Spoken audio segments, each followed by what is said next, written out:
अपने दफ्तर में बुला के एक नारी पे ऊपर अत्याचार कर रहे हैं। उसको किसने मुख्यमंत्री बनाया तभी तो गड़बड़ है। जो पीए है वो हाथ छोड़ रहा है। ऐसे आदमी को तो खड़ा करके रोड पे मार देना चाहिए। उसी टाइम की फुटेज वहां से क्यों मिस तो है?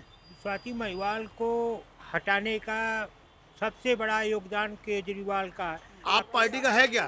क्या वो उनका हुआ है तथ्य? अगर दूध के धुले होते तो उनको राजनीति से संन्यास ले लेना चाहिए। जिस पार्टी पे अपना फेस वैल्यू ही नहीं है तो वो उसे तो पहले तो इलेक्शन ही नहीं लड़ना चाहिए। हाँ, मेडिकल बहाना मारेगा, देख लेना, वो जेल में नहीं जाएगा। आज तो मुफ्त कहते हैं जी हम दिल्ली में बस महिलाओं को बसें फ्री दे रहे हैं, अगले दिन ही सुबह संसद में गुहार करते हैं सेंटर से जी हमें 1000 करोड़ रुपए तो दिल्ली चलानी है। उसको यही नहीं पता कि हम जेल में कब जाएंगे। हम तो कहें केजरीवाल को इस्तीफा दे देना चाहिए। बेटे की कसम खा सकता है, वो क्या करेगा यार। नमस्कार, स्वागत है आपका न्यूज़ ट्यूब भारत में। जिस तरह से केजरीवाल की छवि बनाई जा रही है कि वो एक नारी विरोधी हैं और उनकी पार्टी को जिस तरह से नारी विरोधी करार दिया जा रहा है, उससे 25 तारीख को होने वाले चुनावों पर क्या असर पड़ेगा, ये एक देखने का विषय है। और इसी विषय की चर्चा करने के लिए हम यहाँ पर मौजूद हैं और हमारे साथ एक साथी जुड़े हैं, इनसे हम बात करेंगे। तो सर, जैसे बताइए कि पूरे अभी दिल्ली में केजरीवाल की और उनकी पार्टी की ऐसी छवि बनाई जा रही है जैसे वो नारी विरोधी हैं। भाई अपने दफ्तर में बुला के एक नारी पे ऊपर अत्याचार कर रहे हैं, उस पर उनका जो पीए है वो हाथ छोड़ रहा है, उनके यहाँ से जो सीसीटीवी की फुटेज है वो गायब है, तो इसका मतलब विरोधी ही है वो जी। लेकिन जिस तरह से उनकी पार्टी ये आरोप लगा रही है कि ये सब बीजेपी का करा कराया खेल है। बीजेपी क्यों करेगी जी? उनकी पार्टी की जो स्वाति मालीवाल की बात कर रहे हैं ना जी, स्वाति मालीवाल सबसे पुरानी उनकी कार्यकर्ता है, 20 साल पुरानी, वो बीजेपी से क्यों मिलेंगी आप ये बताइए। लेकिन सवाल तो ये भी उठता है कि 20 साल पुरानी कार्यकर्ता अचानक एक अपनी ही पार्टी के विरोध क्यों करने लगी हैं? जब उसके साथ अत्याचार हुआ है तो आप उसकी सीसीटीवी फुटेज निकालो ना, इतना बड़ा पार्टी का ऑफिस है तो वहाँ पे सीसीटीवी फुटेज होनी चाहिए ना पूरी। आपको क्या लगता है कि मतलब कि स्वाति मलीवाल के साथ एकदम ऐसा क्या हो गया, मतलब इतना एकदम ऐसे क्यों हुआ? अब इतना तो देखो हम डीप में नहीं जा सकते, हम तो जो न्यूज चैनल्स में देख रहे हैं सुन रहे हैं वो आपको बता रहे हैं जी। लेकिन जब एक जनरल पार्टी ऑफिस है तो वहाँ पे सीसीटीवी की फुटेज पूरी होनी चाहिए ना, तो उस टाइम की फुटेज क्यों मिस है? इसका मतलब किसी ने छेड़छाड़ करी है वहाँ पे। लेकिन इस तरह की जो लापरवाही बरती गई है, आपको क्या लगता है कि चुनावों के टाइम पे ऐसा सब कुछ हो जाना क्या कोई आम घटना है या फिर इसके पीछे कोई चुनावी सोच नजर आती है आपको? देखो जी अब इस चीज़ों में तो इतनी डीप में तो हम नहीं जा सकते इन चीज़ों में, क्योंकि ना तो हम देखो पार्टी से हैं, हम तो एक आम जनता है, आम जनता जो हमें देख रही है सुन रही है वो है। तो अगर पार्टी के ऑफिस में कुछ हो रहा है तो उसकी हम तो एक बात जानते हैं कि सच का सच दूध का दूध यही है कि उसकी रिपोर्ट होनी चाहिए। लेकिन आपको नहीं लगता कि क्या सिर्फ एक घटना के चलते किसी पार्टी या किसी नेता को नारी विरोधी कह देना ठीक रहेगा?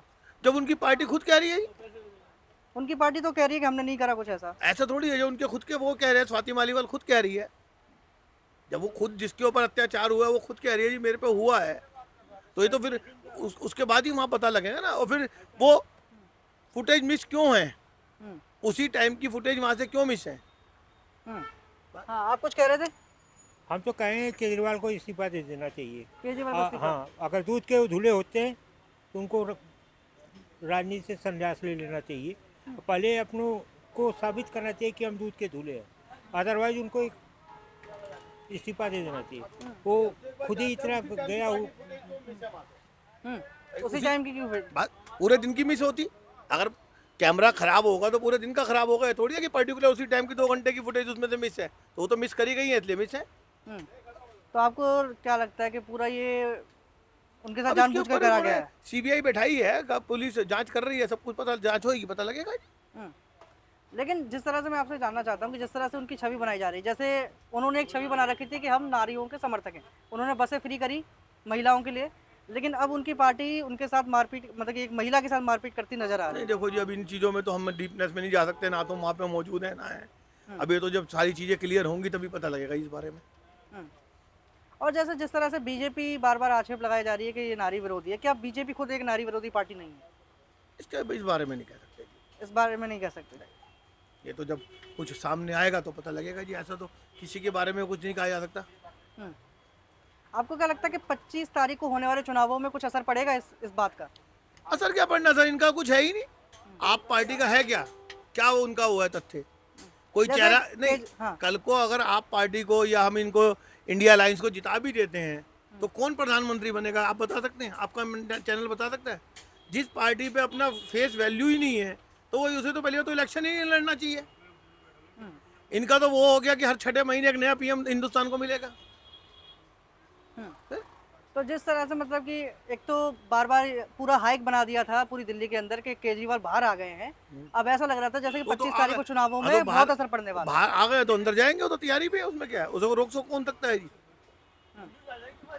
उसको रोक कौन सकता है जी? उसे तो अंदर जाना ही पड़ेगा जी। जैसे आप गठबंधन की बात कर रहे हैं कि गठबंधन के पास कोई फेस नहीं है, कौन है ये एक फिर? आप समस्या, बताएं। एक समस्या है ही नहीं है। कोई भी। और गठबंधन में लालू जी हाँ, अलग प्रधानमंत्री बनना चाहते हैं, ममता बनर्जी अलग प्रधानमंत्री बनना चाहती है, अखिलेश यादव अलग प्रधानमंत्री बनना चाहता है, ये अरविंद केजरीवाल अलग प्रधानमंत्री बनना चाहता है, उधर नीतीश कुमार जी तो बिल्कुल झंडा जोड़ के खड़े ही है जी, मैं ही मैं था। अब वो भी बीजेपी में आ गए, तो है कौन प्रधानमंत्री? आप एक चेहरा बता दीजिए हमें। हम्म, इतने बड़े कम से कम 29 से 32 दलों का उसका जनों का ये दल बना है, एक चेहरा बताइए जी, हाँ जी हम जीत गए तो हम इसको प्रधानमंत्री बनाएंगे। हम्म। कोई है ही नहीं। तो ये समस्या नजर आती है गठबंधन के अंदर। बिल्कुल आम आदमी समझता है कि कल को इनको प्रधानमंत्री, इनको जिता के तो फिर तो हर छठे महीने प्रधानमंत्री बनता रहेगा। लेकिन गठबंधन ने जो वादे करे हैं कि जैसे वो तो एक तो लोकतंत्र खत्म हो रहा है तो उसको बचाएंगे। लोकतंत्र जब खत्म होएगा तभी तो बचाएंगे ना जी। इन्होंने धारा 370 खत्म करी है, तो कांग्रेस कभी कहती थी कभी खत्म ही नहीं होगी, क्योंकि उन्होंने उसमें क्लोज ही बदल दिए थे उसमें से। राम मंदिर ये कहते थे कभी बनेगा ही नहीं, बनाना जी बस। तो जिस तरह से ये कांग्रेस जैसे ये गठबंधन के जो पार्टियां हैं वो आरोप लगाती रहती हैं। हम तुम्हें एक ही चीज़ बताते हैं, स्वाति महिवाल को हटाने का सबसे बड़ा योगदान केजरीवाल का है। अब केजरीवाल क्यों हटाया है? मनीष सिंधी जो उसका हाई सुप्रीम कोर्ट का वकील है, उसको जो है राज्यसभा से सांसद बनाने के लिए। अच्छा, सीधी बात है, ये कोई खुल के नहीं कर रहा, हम खुल के कर रहे हैं। तो उसको मतलब कि उनको हटाने के लिए हाँ, अगर उनको उनको हटा स्वाति मलिवाल को हटाना ही था तो वो हाँ। वैसे भी हटा सकते थे। वैसे नहीं हटा सकते ना, वैसे हटाएंगे किसी? वो जीती हुई है, वैसे कोई हटा देंगे? और नहीं, लेकिन देख लो टिकट ये तो पार्टी ही देती है ना। हाँ, सुनो, वो रिजाइन करवाने के चक्कर में थे। सबसे बड़ी बात तो ये है, एक चीज़ जान लो, ये बात 101% सही है। तुम पूछ लेना केजरीवाल से, अगर केजरीवाल दूध का धुला होता ना तो निकलने के बाद प्रचार नहीं करता, शांत हो जाता। और हनुमान जी को क्यों नास्तिक कर रहा है? वो कुछ नहीं करेगा। वो जो अपने माँ बेटे की कसम खा सकता है, वो क्या करेगा यार? क्यों फालतू जो दिमाग खराब? हम कमाएंगे तभी खाएंगे, सीधी बात है। वैसे नहीं, हम टैक्स पे करते हैं, जो गवर्नमेंट का टैक्स होता है पे करते हैं, इसलिए हम डरते नहीं किसी से। हाँ, तुम जो ये कह रहे हो कि केजरीवाल, तुम केजरीवाल के पीछे में क्यों पड़े हो? जो गवर्नमेंट, जो भी MP MLA काम करेगा वही अब पॉलिटिक्स कर सकता है। काम अगर नहीं करेगा, जीरो। केजरीवाल ने जो कहा था कुछ नहीं किया है, देख लो जाके। लेकिन अभी भी जो दिल्ली की जनता है उनके पक्ष में नजर आती है। दिल्ली की जनता कोई पक्ष में नहीं है, मुफ्त की मुफ्त की रेवड़ी बांट रहे हैं, टैक्स पेयर का पैसा बर्बाद कर रहे हैं। दिल्ली स्टेट की अपना क्या कर रहे हैं? ये जो टैक्स पेयर पैसा दे रहा है वो बर्बाद कर रहे हैं।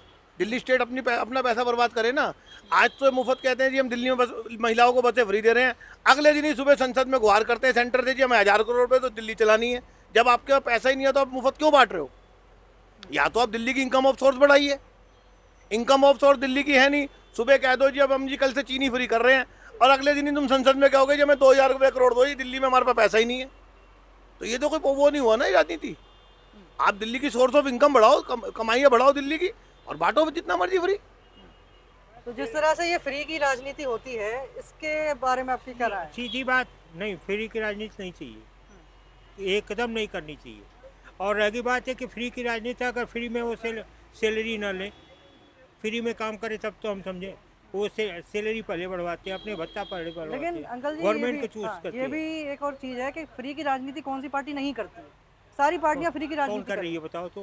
बीजेपी भी 80 करोड़ लोगों को राशन दे रही है फ्री। हाँ, तो फिर राशन दे रही है, हाँ, खाने को दे रही है। वहाँ ये तो नहीं दे रही कि हम महिलाओं को देंगे, उसको देंगे, सबको दे रही है ना। वहाँ हिंदू मुसलमान तो नहीं कर रहा है, ये तो सारे मुसलमान हिंदू वो कर रहा है। लेकिन देख लो, हिंदू मुसलमान करने के जो आरोप हैं वो बीजेपी भी लगते हैं। बीजेपी पर लग रहा है, लेकिन बीजेपी ने किया है, मकान भी दिखा। यूपी को देखो, छोड़ो हटाओ, यूपी देखो कितना सुधर गया। यूपी में कभी कुछ नहीं होता था, और यहाँ देख लो केजरीवाल को देख लो और वहाँ देख लो, बहुत का फर्क है भाई। यूपी जो सुधार लिया समझ लो कि कुछ भी मतलब क्या, सुधार मतलब यूपी में क्या बदलाव हुआ और दिल्ली में क्या नहीं हो पाया जो यहाँ होना चाहिए था? यूपी में बहुत बदलाव है। यूपी में आप जाओ तो समझ में आए। यूपी में जाने से घबराते हैं, हाँ, दिल्ली में रेस्ट कर लो मैं। हम्म। आज जितने भी क्रिमिनल है यूपी में जाने से घबराते हैं। वो कहते हैं केस दिल्ली का बना लो, यहाँ बंद हो जाएंगे, यूपी में बंद नहीं होंगे। इतना खौफ है यूपी में लॉ एंड ऑर्डर का। हम्म। वरना जितने भी क्रिमिनल थे सब यूपी में जाके मौज थी, कह रहे कोई बात नहीं, यूपी पहुंच गया, अब हमारा यहाँ कोई कुछ नहीं बिगाड़ लेकिन सकता। दिल्ली का लॉ एंड ऑर्डर तो केंद्र के पास ही है। तभी तो, क्योंकि यहाँ का प्रशासन अब केंद्र के पास है, लेकिन प्रशासन तो सख्त नहीं है ना। यूपी का जो मुख्यमंत्री और सख्त है, जाके दिखाया कोई क्रिमिनल, और सारे का सब क्रिमिनलों को खत्म करा उसने। बताओ कितने बच्चे हैं वहाँ पे गिने चुने, जो बच्चे हैं बिल्कुल अब शांत जीवन जी रहे हो, पब्लिक सुखी है। जिसको खुद ही नहीं पता है कि हमारी सीट कितनी आ रही है, वो करा के नरेंद्र नहीं बनेंगे मुख्यमंत्री, मुख्यमंत्री वो बन रहे हैं, उसको क्या पता है? उसको पता है, उसको यही नहीं पता कि हम जेल में कब जाएंगे, और वो जेल में भी अब नहीं जाएगा। वो देख लेना मेडिकल ग्राउंड पे 1 तारीख को जाएगा नहीं, उसको तो पहले गवर्नमेंट को अरेस्ट कर लेना चाहिए। केजरीवाल बहुत वो है, देख लेना वो अरेस्ट नहीं होगा। हम तुम्हें खुल के कह रहे हैं। मतलब आपको लग रहा है कि वो कोई ना कोई मेडिकल का बहाना बना हाँ, ले? मेडिकल का बहाना मारेगा, देख लेना, वो जेल में नहीं जाएगा। ऐसे आदमी को तो खड़ा करके रोड पे मार देना चाहिए, खड़ा करके रोड पे मार देना चाहिए। बिल्कुल मार देना चाहिए। एक जो वो गलत दिल्ली है। के मुख्यमंत्री हैं, जनता ने उनको मुख्यमंत्री चुनकर कौन है? भेजा है। उसको किसने मुख्यमंत्री बनाया? बनाया तभी तो गड़बड़ है। देखिए क्या उनको, तुम्हें, हम अगर गलत है तो हमें मार देना चाहिए, सीधी बात हम जानते हैं। इंडिया गठबंधन की एक भी सीट नहीं है, दिल्ली की 7 की 7 सीट बीजेपी की है, इसलिए 5 तारीख को आपको कुछ पूछने की जरूरत नहीं पड़ेगी। 5 तारीख को कुछ पूछने की जरूरत नहीं पड़ी। सब 7 की 7 सीट इंडिया गठबंधन की एक भी नहीं आई। हम किसी की तरफ से नहीं, हम आपकी तरफ से बोल रहे हैं। आवाज वहाँ नहीं आ रही थी, नहीं उठ के आया हूँ मैं। नहीं, हम आपकी तरफ से बोल रहे हैं। हम कमाएंगे तभी खाएंगे। 70 साल कांग्रेस ने राज करा, हाँ, उसके आगे कोई बोला? कांग्रेस ने क्या किया? कांग्रेस ने सबको बर्बाद किया। 70 साल में उसके आगे किसी ने सर नहीं उड़ाया। जो राज, जिसका राज चलेगा, सिक्का उसी का चलेगा। मुगल है उनका सिक्का, अंग्रेज का सिक्का, फिर इंदिरा गांधी का सिक्का, फिर लालू का सिक्का, उनके आगे को बोले। अब मोदी का सिक्का चल रहा है, चलने दो, हमें क्या एतराज है? भाई जब सबसे बड़ा बादशाह डंडा लिए बैठा हुआ है, छोटे तो चुपचाप बैठे जाएंगे बाहर, ले हमारा घर मत तोड़वाना, मकान हम तो तुम्हारे साथ हैं।